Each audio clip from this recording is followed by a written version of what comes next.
Welcome to Ravensdale Bible Academy. Today's course is from our Think Again Christian series called Fake News. And today's specific lesson is the slippery slope. Now, the slippery slope is a common logical fallacy. In fact, you see it on our back poster here. It's nothing new. It's been used many, many times before. And it's fake news because it assumes something to be true that's just not true, and that's just a guess that it could be true or might be true or could become true, but it's not true. It's an assumption. And so it's not real news. It's a scare tactic. And it can also be, overhype, right? Hyperbole. It's like, your greatest dreams are going to come true if you vote for this person. So we want to be careful when we are listening to news that the argument that's being presented to us isn't a slippery slope. And so, look, we're to study and show ourselves approved as workmen. The Bible tells us to study the Bible that way, and we should really study that way in all subject matter, to be diligent in our study, so that we are good Christians, good Christian thinkers. We want to think the right way. And so what is slippery slope? Well, one of the most common kind of examples of, going down the slippery slope is this. You know what? If you eat that donut, you're going to die, right? That's a slippery slope. It's whoa.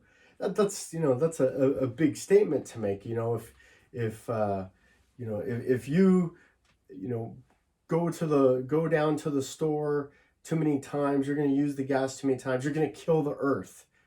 Those are big generalizations, big conclusions, little evidence, right? That's the definition of fraud.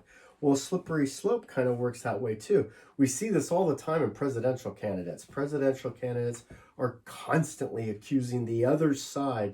Well, if you vote for him, then he's going to destroy, right, XYZ. If you vote for him, then there's never going to be freedom again. If you vote for me, well, then, everybody's going to have, a brand new car, a brand new house, free education. So these are the kind of the slippery slopes, and the news media allows this to take place. And quite often the news media, they're involved in taking a side or a position in the news story using the slippery slope. And that's not a good thing. They should just present the facts, let us make that judgment, not them. And not only are they making a judgment, they're making almost a prophetical guess as to what is actually going to happen.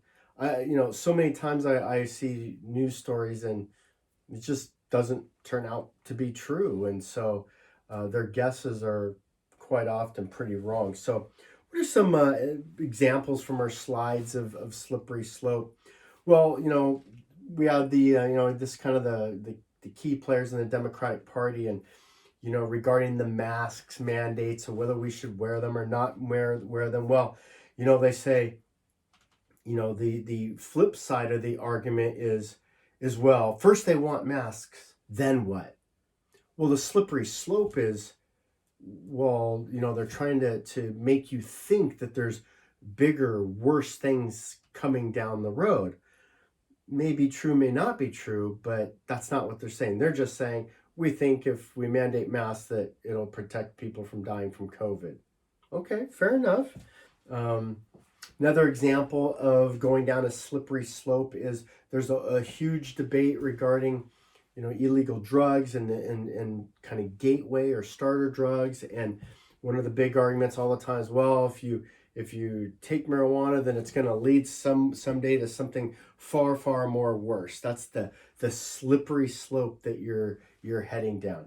Remember, again, the idea of slippery slope is you're going down an ice path, and if you fell down, you would just keep on sliding and going down the path. So it may seem like it's going to be true, but it's not necessarily true. And so we don't say no to something because we're afraid of something that's 10 times worse, that may or may not be attached to the position of the argument.